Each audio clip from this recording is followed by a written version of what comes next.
All right. Can you tell us more about people who have Rh negative blood?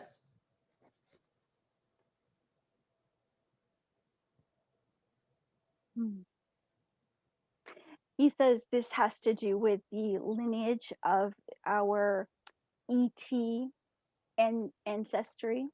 Yeah. It has to do with our, he says, often those with Rh negative blood tend to be very sensitive, tend to have a heightened telepathic ability, Mm. tend to do things with healing, tend to do things with, even if their physical job does not appropriate the abilities, they do have extrasensory abilities. And I am Rh negative. Oh, so cool. I just felt like you were. Mhm. I was channeling that. All right. So what alien race or races or gave us that DNA to be Rh? Some of us anyway. He says it's a mixture. He Is says there that a one it's predominant, like Pleiadian or a Palladian is it more dominant. He said yes, what would is be the more Michelle's? dominant. What constellation has Michelle been most associated with? Palladian and Lyran. Ooh, what about me? I know Arcturian. Anything else? Palladian. Okay, cool. Is the New Jerusalem the name of a galactic ship? Never heard Yes, of that. yes. Okay. I got a question about David Blane, my favorite, one of my favorite, Chris Angel, I love him too. Magician. It's just like some of the stuff he does is on the street. It's like, there's no freaking way that's smoke and mirrors, man. Does he have alien roots? Yes. Does he have, is he, I mean, can he stop time, shift, I mean, play with the fabric of time and space to do what he does? Or is it just all illusion, all smoke and mirrors? There's a bit of both. Okay, cool. Do you think Elon Musk will finally be able to build a space station on Mars? I hear he's like afraid of that whole galactic cataclysm event, but anyway. And will he be able to send people to the moon next year? Elon Musk, will he finally build the space station on Mars? And will he be able to send people to the moon next year? It looks like he will, but not next year. Oh, oh yeah. Wow. Okay, what's his whole deal? Is he alien too? And I mean roots? Oh, yes. Hmm. Okay. So okay, so he has some sort of global mission for the collective, I guess. He does. He does. He has a very specific, um, has a very specific path. Um, for some reason, Adrian is holding back his origins. Okay, that's fine. For some reason, because I asked him, and he just said that it wouldn't be good to release his origins at this time. No, that means he's a reptilian. Mm. No, there's good reptilians too, but okay, don't worry about it. So, what are your thoughts about us making trips to the moon and space, Adrian? Well, there's much that's been done that has not been documented about the moon. Yeah. So it is not a unusual concept for us, and it is something that will have more of a collective exploration, and that Okay. is part of our advancement with our civilization, and that is okay with us. Okay. Um, can you teach us how us humans, how we humans can connect to your energy, Adrian?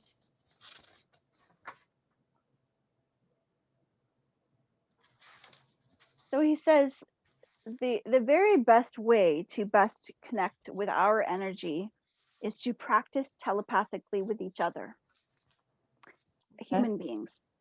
He says Oh, yeah. if you practice telepathically with your human mates, you will very easily be able to pick up on our energy. For the telepathic communication is much easier with your human partners and those that you are daily intertwined with to be able to pick up on the subtleties. So, for example, if you have somebody that you partner with that lives on the other side of the earth, and possibly you connect with them through the he says it, intranet. Oh, okay, yeah. Well, there's Intranet. that. He says, practice being able to send thoughts back and forth. This is a great way to be able to create some validation for each other, because we all know that this exists. We all know that we're able to do this. And so then to connect with us, it is very much the same thing. It is a matter of sitting with yourself and, of course, the intention to connect. So, whether you are calling upon myself, which I am happy to oblige, I would be happy to visit and converse with any one of you. And so, if you were to call upon me, I will be there to then send messages to you, or to gently tickle the top of your head or tickle the side of your ear to let you know that I am near. Ah ha ha. Did you notice that that was a little rhyme? He says. Oh, you're so cute. You're a poet and you didn't even know it. Hmm. He says, but as it is with connecting with spirits, as it is with connecting with any vibrations that exist outside of your human vibration, it is so important to create joy within you. So connect with us with music. Connect with us when you are feeling good, when you are feeling happy. Connect with joy, because when you connect with joy, you are raising your vibration, and it is with joy, with comfort and peace, that we are best able to connect with you. Although know that when you do call upon us at any time, we can hear you and we are there. But to have that communication that you so desire in this question that we can feel, it would be best to be able to practice telepathy, telepathic communication, and to then connect to joy. That's so cool. Well, Renuka and I just filmed, Eric, your 21-day challenge, which is kind of cool. It's coming out soon. Probably maybe it's already out by the time we're watching this one. So y'all look at that. He had the 40-day challenge, and you guys were great with that one. But this is the new one, a new assignment from Professor Eric. All right, Yeah. so I Eric's remember. handing out stars. He's handing out stars. He's got like Oh, gold he's giving star. he's giving gold stars. He's saying good job, guys. All right, so I remember I was with my girlfriends. We decided to go look for ETs, So we were in New Braunfels and put a blanket out, and we were just looking up and just, okay, we want to see you. And I saw these lights, like looked like an airplane, but it's kind of farther away than an airplane would be. And then it came forward and then stopped and then went poof off to the left or right. I can't remember. Just like it was not a human craft. Is that what you're talking about? That we can actually connect if we want to? It's like, hey, Yes, bring it on, man. Show yes, yourself. yes, Was yes, that an alien craft I saw? yes. That was your Palladian family, he says. Oh, hi. Then Right. and he says, Oh, why did that work? Why did that work? He says, well, everyone, it's because Elisa had that intent, because that's what she went out to do, and she believed and she relaxed and she was with friends. They were laughing. yes. There was joy. It was fun. And the whole purpose was, well, if we see it, we see it. If we don't, we don't. I'm still having a good time. And that's why they Yeah. Well, that was so awesome. All right, here's another. I guess it's kind of the same thing. This person asked, I would like to know if you or your group hear us and see us when we talk to the night sky, hoping to make contact. And what more can we do besides spreading the word in a positive way to, okay, well, so we answered that first one. What can we do besides spreading the word in a positive way to help you out? I don't know. Do you even need help? We're the ones that need help around here. Well, to answer the first question, yes, we do, because as we spoke about the astrology, we are all made up of the same. We Yeah. all are all part of the same. And so When you call to us, it is like a violin string vibrating through the Oh, universe. And so we hear that call, we feel that call. We're able to tune in because you are family, because you are family, because you are part of us. You are ancestors, you are our cousins, our sisters, our brothers, our mothers, our fathers, because we know when you need us and we do hear you.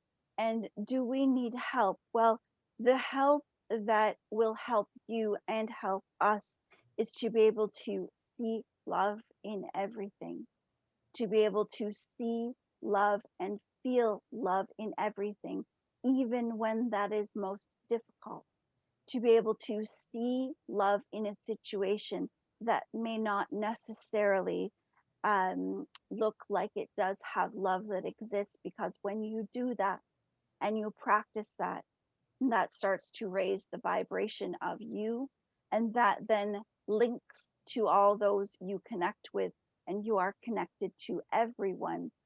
We are not separate, none of us are, and so we feel that, and that then expands and allows us to better assist you. yeah. I mean, love is true that love is all there is. And when they say love, love and light, is is that the same thing? The light and the love? I mean, what's going on here with love and light? Well, light is information, light is frequency, frequency carries information. Okay. And so, in all ways, our sound is information, our numbers are information, our downloads when we receive light through our crown chakra. As human beings, we receive information through the top. Light is what expands, consciousness expands. Okay. So, when you hear that your light is expanding, it's growth. It is growth. When we say love and light, love is that infinite being. Love is that infinite positivity. Love means not just one thing, for love is a feeling, but love has many layers to it. Love has many new openings to it. And as your existence and your dance through consciousness, you will notice that love means new things to you as you continue to go along. For sometimes love hurts. Have we all heard love hurts? Sometimes making a decision that is good for you may create discomfort through a change, may create pain, but love will always lead us to better. Love is all there is because love heals. But in a world where we were taken away from trust, in a world where we were taken away from the understanding that we have all there is within us, all there is God. Love is God. It is a frequency we have to learn to then trust in ourselves, which means trusting in love. Love and light, all there is with growth and consciousness. Wow.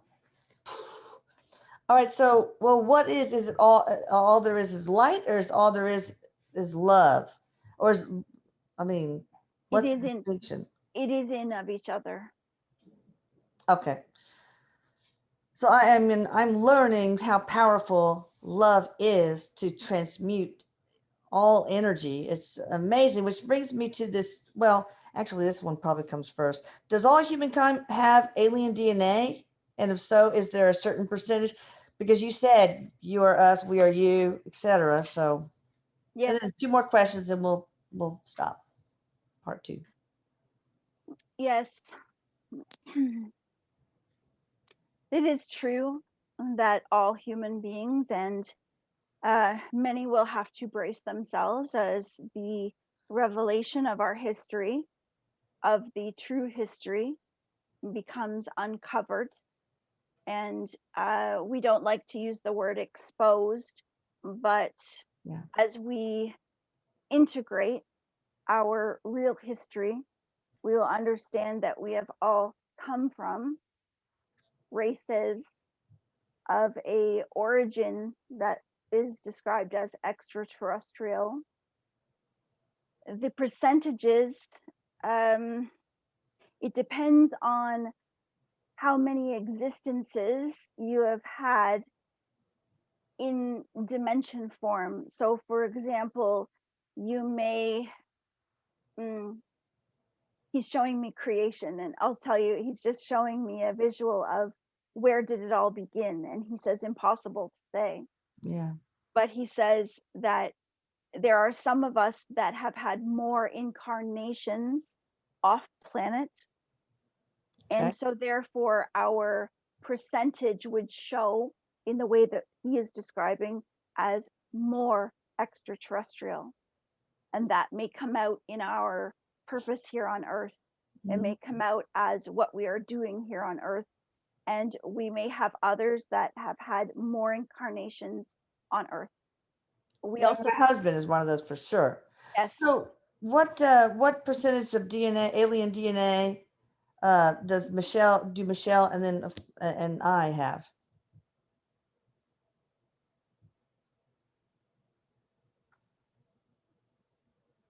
he's Not that it using really seven. matters, but He's go ahead. using 75%. He says more than half for both of us. Okay. Do human beings possess the innate ability to heal themselves of serious physical illnesses like cancer, heart disease, Lou Gehrig's disease, using the power of the mind and intention? Can you explain the process of? And I know the answer is yes. Can you explain the process of self healing? Yes, that is true.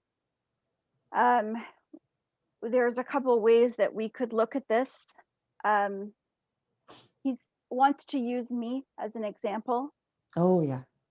to understand a bit of the process, and that everybody can then take some of this information and apply it to their own life and to others around them. He's taking me and saying, for instance, Michelle spent most of her life believing that she was running from sickness, meaning she had fear. She had fear of cancer, fear of disease, fear of something incurable.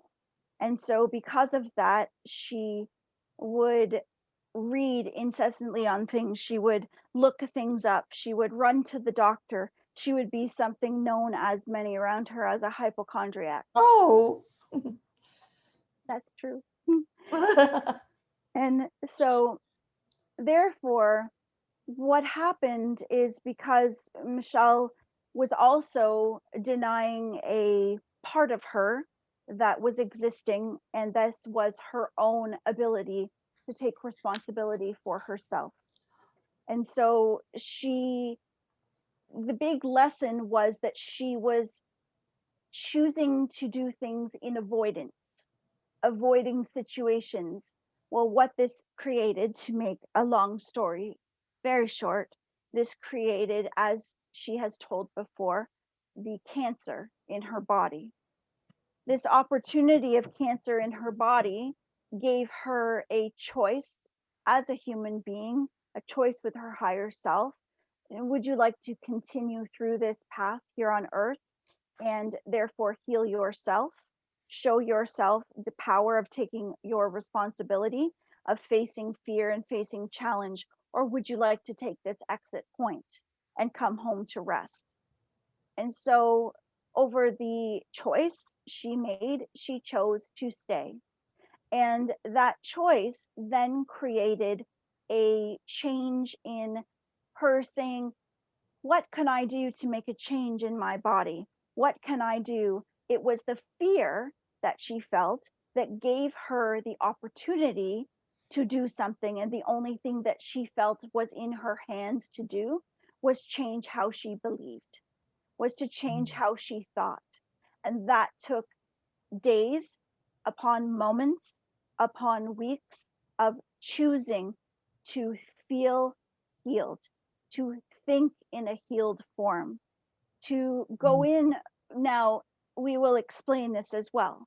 We have to remember that many, including Michelle, were at a vibration where the healing was not possible completely on its own, because she had been in illness, she had been in a lower vibration for many years. And so therefore, with her intention of healing, with the help of medicine, with the help of her spiritual connection, her guides, her angels, it was all within her control because she made the choice, because she was able to open up those vibrations of help. Some of us may say that is a miracle, and it is, because what was able to happen was during the course of Michelle choosing and choosing a not only positive thought, but changing actions, the vibrational state continued to raise. As the vibrational state continued to raise, things began to change. As things began to change, the large tumor, a 7 by 7 tumor, began to shrink. A tumor that was not believed would be operable, a tumor that was not believed that would be able to be removed, a life that was unsure that it would make it to 5 years. Mm. And so, with that power, Michelle began to understand the power of the mind. And this is true for all human beings. The power of the mind, we have to understand that as consciousness expands, we have to get to a place to be able to heal ourselves, and we have to be open to receive the assistance that is around us, that can be felt, necessarily not heard, necessarily not seen. There are times, depending on each individual, that something can happen very quickly. And there are times where there are certain lessons to be experienced of why somebody goes through a process in the way they do. But in all cases, all human beings have the power to be able to heal themselves. And we say that is possible because within you is a universe. Within you, you have consciousness. Every body part has consciousness. Every cell has consciousness. Every organ has consciousness. And so when you speak to those cells, when you speak to those organs, they hear you. They vibrate based on what you are saying to them. So for years, Michelle spoke and said, I'm afraid, I'm afraid, I'm afraid. I'm fear, I'm fear, I'm fear. You're sick, you're sick, you're sick. And so those little cells and consciousness and body parts said, I am sick, I am sick, I am sick. And so therefore a tumor grew, therefore illness came. But when that belief changed to, I am well, you are healing, I am well, you are healing, it was no longer words, but became a structure of belief. And so the universe within her said, I am well, I am healed. And therefore, if we all are able to take to the very best of our ability, if you're all as human beings able to take to the very best of your ability and speak to the cells within your body, speak to your mind, speak to your liver, speak to your stomach, speak to your heart, speak to all of these parts within you, they can hear you. They are waiting to take guidance from you because this is within your control. All right. Love handles. Get out of here. So I'm going to start with that. Wow. All right. So, but we do have disease. I mean, it's part of the human experience, right? Yes. We choose to have certain illnesses to teach or learn. Yes. So, okay. And sometimes there are spiritual contracts that we can't revoke, right? Yes. Okay. That's true. But self-love, I think, is the most important. I mean, I just had interviewed Louise Hay, and she this is all Louise Hay. This is her wheelhouse right now. What we're talking about, love yourself. I think that is the basic foundation for being able to cure yourself, right? Well, yes, because self-love, self-love is the highest vibration. Self-love is pure. Self-love is everything. When you have love for yourself, you then change the vibrational state within your body. You change the vibrational state of perception of the reality around you. Self-love is the highest vibration, which is equivalent to abundance, which also runs on that vibration. So how that abundance therefore comes into your life is then equivalent to what your path is, to what is available to you. So no matter what your contract, your structure, whatever is set for you in this lifetime, it gives you the opportunity with self-love to reach its highest potential. Well, Erik said for me to offer an Atlanta scalar thing to to I don't know, free relieve people from self-loathing. And I'm wondering if that is super important, if these Atlanta scalar folks want to cure themselves from, or want scalar energy to help heal them. I mean, how important is that? And if so, Erik, can we drop the price even more so that more people can get healed with? I mean, will that work? Well, can we resolve? Can we shift their energy with scalar energy and that intent script so Yeah, that their self-loathing at least gets better or starts to go away? yeah, Erik says, he goes, Mom, what it does is, he goes, think of those that are in self-loathing. He says, think of them having weighted blankets on them. Yeah, So, say one person has 5 weighted blankets on them, the scalar work will help lift 3 of those off so they can start to feel a different vibration. And because it's a combination effect of, having to do some of that work on yourself, you have to then engage yourself, but the energy can be lifted off to allow you to do that so that you can feel differently, so that you can start to feel joy, because self-loathing comes from so many different things, so many different experiences, I and then it know. becomes a cycle in Yeah. somebody's life. So he says, Mom, yeah, and yeah, we can reduce the Oh price. God, I'm over time, but just real quick. So Erik, I'm going to talk to you because if self-loathing, if that service might be so foundational to us helping them in any other way with any Atlanta scalar service, then you and I need to talk and try to make that as inexpensive as possible and still let it work. So He I'll says, talk to let's you do it. about that. Hell yeah, Mom, let's do it. All right, because then we can help more people. Last question. When I do the intent script, Adrian, should I use the word cure or free so and so from X, Y, and Z disease, or another word? Free. Free. All right, good. Cure they might turn all into hams, maple hams. All right, thank you, Adrian. Yeah, Thank you, Michelle. you're Oh my welcome. God, my sister from another, my Pleiadian sister. I Yes, love you, I and I love you love you, too. Erik. And I'll see you in a little bit. We got to get to work. Love you, Mama. Adrian says with his long fingers, Mwah, love Oh, I you. love you, Adrian. And also, y'all get in touch with Michelle at thehealingh-art.com, and we'll put everything in the description box. Love you.